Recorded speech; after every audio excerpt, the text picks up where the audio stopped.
आशा करता हूँ सब लोग अच्छे होंगे। पढ़ाकू पॉइंट्स में आपका स्वागत है।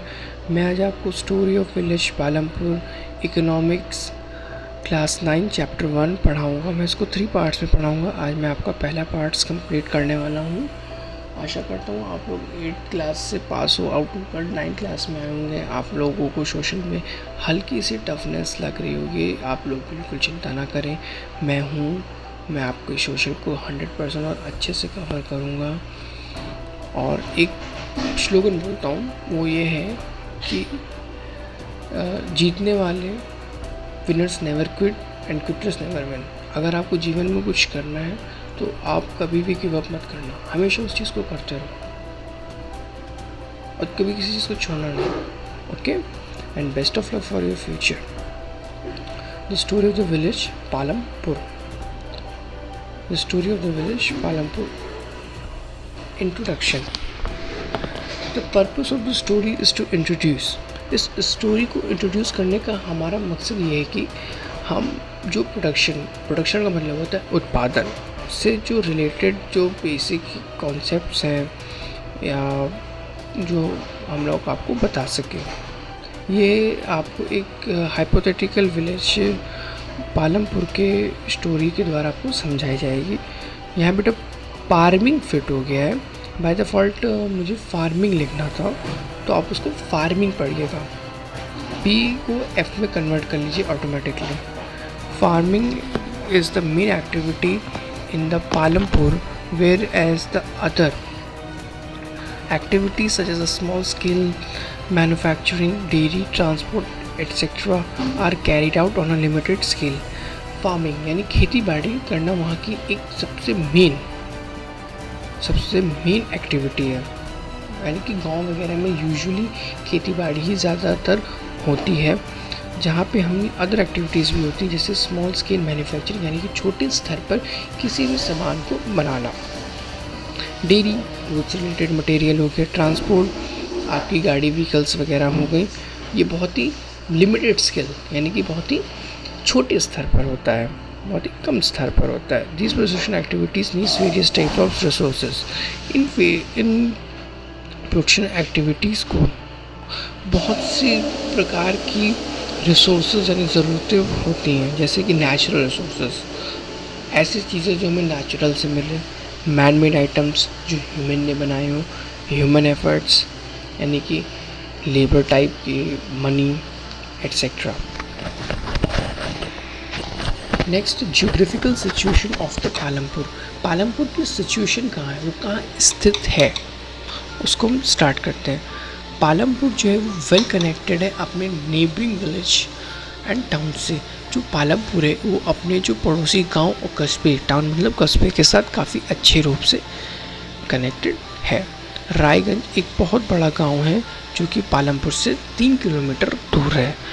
And all weather roads connect the village to the Raiganj and further on to the nearest small town of Shahpur. All weather connect roads, all weather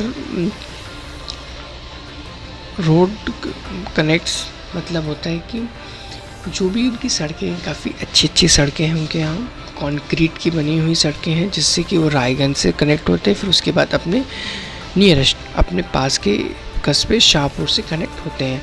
बहुत सारे तरह के वहाँ पे जो ट्रांसपोर्ट हैं वो भी हमको देखने को मिलते हैं, जैसे कि रोड जो है bullock carts, tonga, bogies, wooden cart जो कि ड्रॉन बाय होता है बफेलो यानी भैंस के द्वारा। किससे लोड है, जैगरी से भरे हुए हैं। अदर कमोडिटीज़ टू, और भी चीज़ें जैसे कि मोटर व्हीकल्स में, जैसे कि मोटरसाइकिल्स, जीप, ट्रैक्टर्स, ट्रक्स, ये सब भी वहाँ देखने को मिलते हैं। यहाँ पे आपको पालमपुर की सिचुएशन बताई गई है कि उसमें वो कहाँ कनेक्ट है, वहाँ पे रोड्स कैसी हैं, वहाँ पे ट्रांसपोर्ट सिस्टम कैसा है।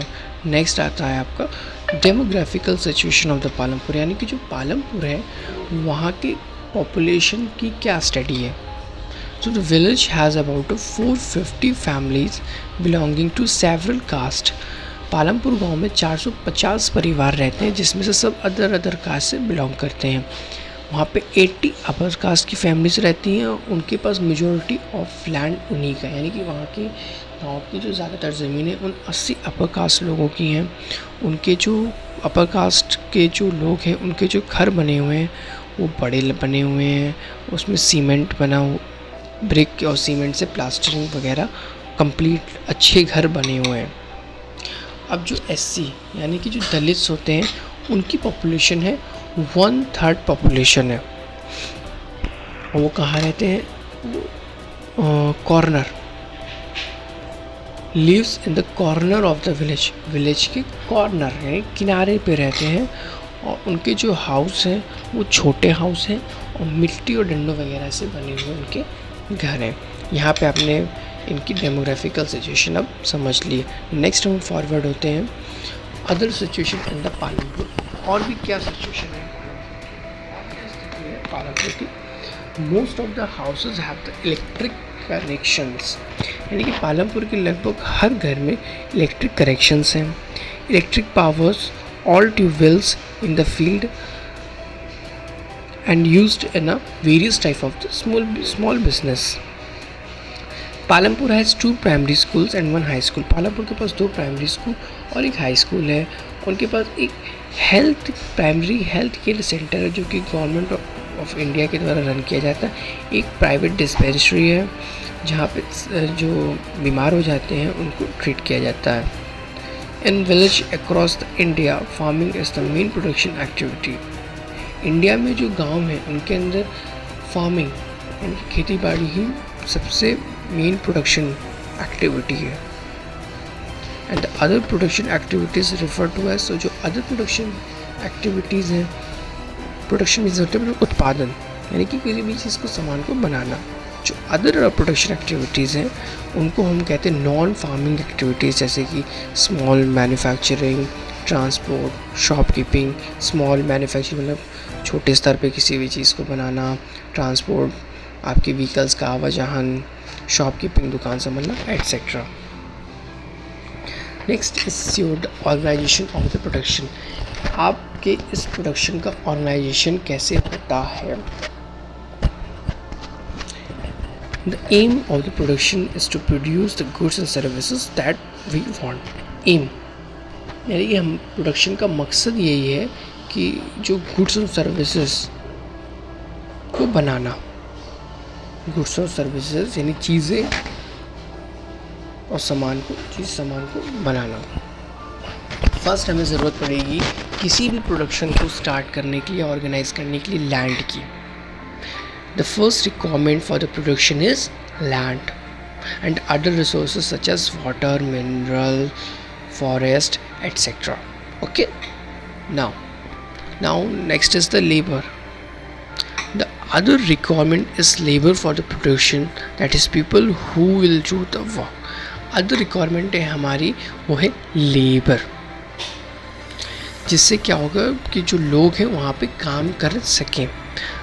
सम प्रोडक्शन एक्टिविटीज़, कुछ ऐसी प्रोडक्शन एक्टिविटीज़ होती जिसमें हाईली एजुकेटेड वर्कर्स की ज़रूरत होती जो कि नेसेसरी टास्क पूरा कर सकें।